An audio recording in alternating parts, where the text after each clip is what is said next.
All right, hello everyone, it's silverkyle, and today we are going to be taking a look at the Fantastic Four by John Byrne Volume 2 Omnibus, which just got a reprint here at the end of January in 2023.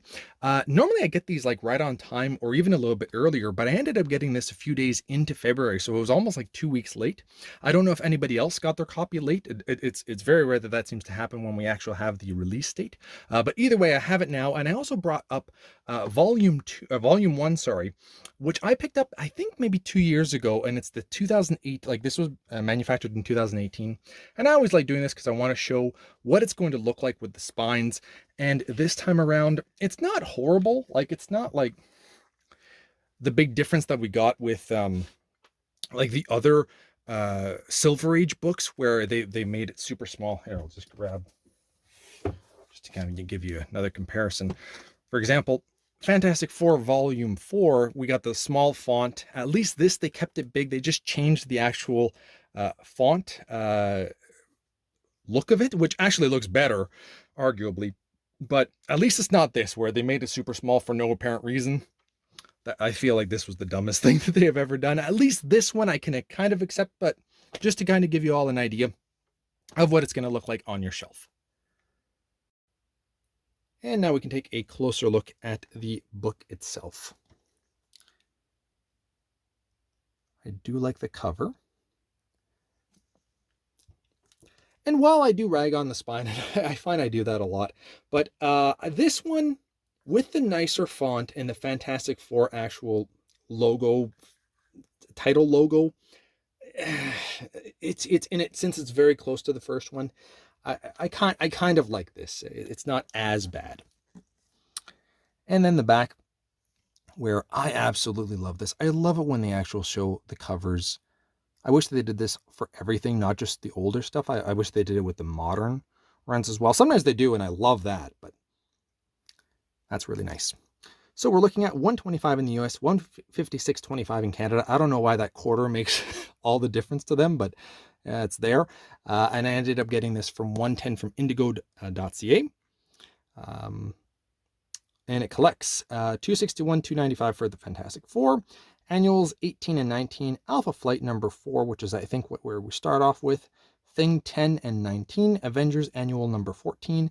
And material from Secret Wars 2, number 2. Epic Illustrated 26 to 34. What If 36 and What the 2 and 10. Thing number 7, Fantastic Four Roast, and Fantastic Four Special number 1. Quite a bit there. Flaps has some stuff about the story, and the right hand side, the creators. John Byrne at the very top there. Some stuff from Roger Stern in here too.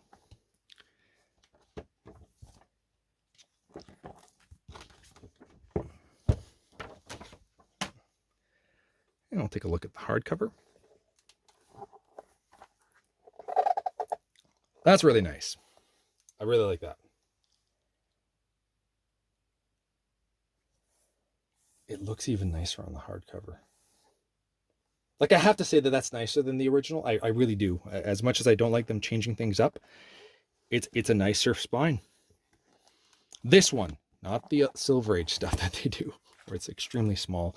And their reasoning for that was that so that they could have more room for bigger titles. But like, all the old stuff fit perfectly fine, like Fantastic Four. It's all the modern stuff I feel that would have maybe a longer title if they're really going to have something like that. So yeah, it was just a weird thing that they said they were going to do that for, from what I had heard. And this is from the lovely iMac.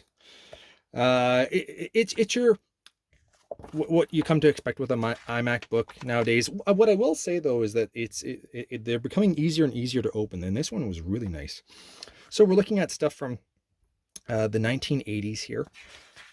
That's something that I wish that, I mean, the 80s I really like. 90s is kind of more my cup of tea, and I wish they focused a little bit. Well, I wish that they focused on stuff from the 70s, because we have so very little from the 70s. We've got a previously on, which happens in the first volume. I always like when they do that. So maybe if it's been some time since you read the first one, you can just take a glance at that. And then we dive in with Alpha Flight. As you can kind of see, when it's because it's iMac, you're going to have a bit of bleed through. When it's yellow or white, And there was a good example. There's a few good examples of when you don't see it and when you do. I mean, when it's a dark enough color, you don't really see any of the bleed through. But there was one spot.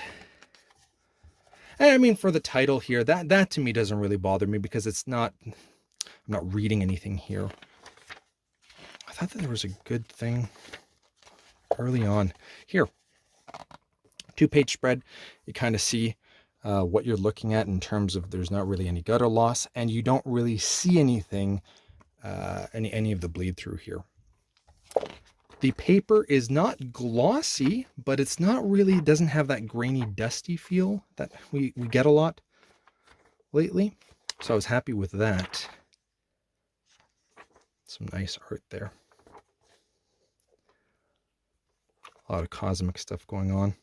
Here's one of them. It doesn't really translate that well, but you can kind of see that. Wow, the camera makes it look a lot less worse than it actually is. You can see it there. But what I will say, so we tend to get, you know, when we're getting iMac, things printed from iMac, it's not the greatest quality. So Marvel might not be listening exactly there in the graphics department, the graphic design department, in terms of the spines, in terms of the quality of these books. However, they are very much listening on what we want reprinted, what the new omnibus art. Marvel has been on fire reprinting stuff for when I first started here a few years ago, back in 2018, I think it was. There was so many whales, and it didn't look like we were going to ever get any of them reprinted, or it would take years, and we got so much since then. I feel like in the last 3 years, we've gotten a crazy amount of reprints where it's pretty much any big whale that used to exist has either had a reprint or is going to be getting a reprint very soon. So, and it just depends on what kind of collector are you. Are you one that just cares more about the stories, and as long as it's readable, which I think it is, it bothers me a little bit, but it's not a crazy amount. But I totally get where you're coming from if this bothers you as well, that you want to be paying a premium price. That thing art is just absolutely beautiful. Sorry, I just had to stop for that. That is gorgeous. My God. Thing was cool. Also, the Frankenstein monster. I like that I ignored that for the She-Hulk looking fantastic in the 80s as well.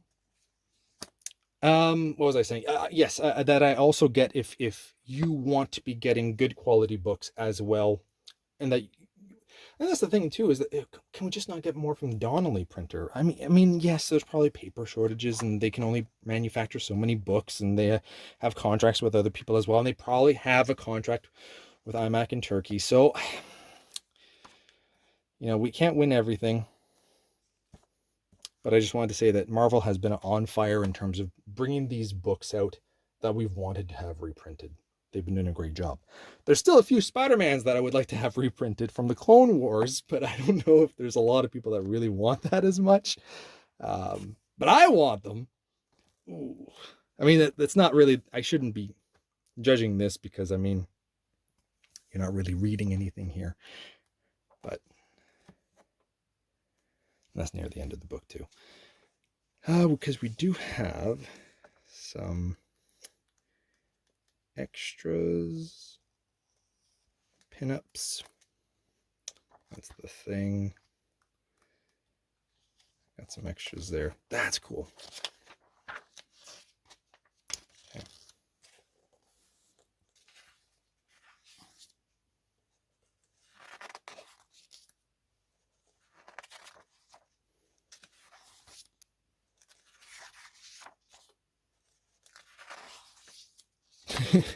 When she tans, she turns a darker green. That's interesting.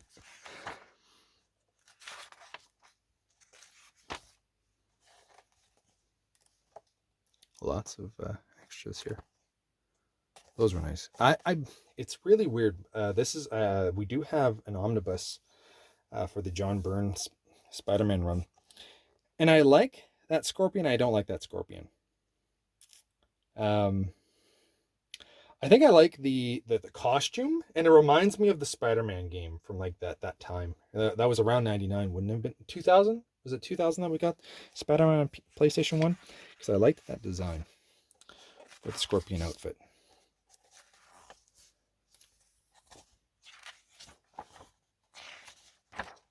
And there you have it. That's pretty much it. Oh, I'll just show you the eye, as I usually do, because it's pretty darn good. And we are mobile, and it's about halfway through. And that is the eye that we're dealing with. That's not bad. I could stay focused, of course. That would help. Come on.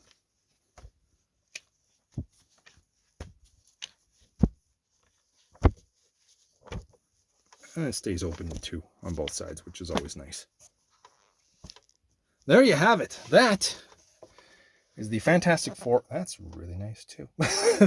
That is the Fantastic Four Volume 2 Omnibus by John Byrne. Thank you all for watching. You have been bearded in Beardage.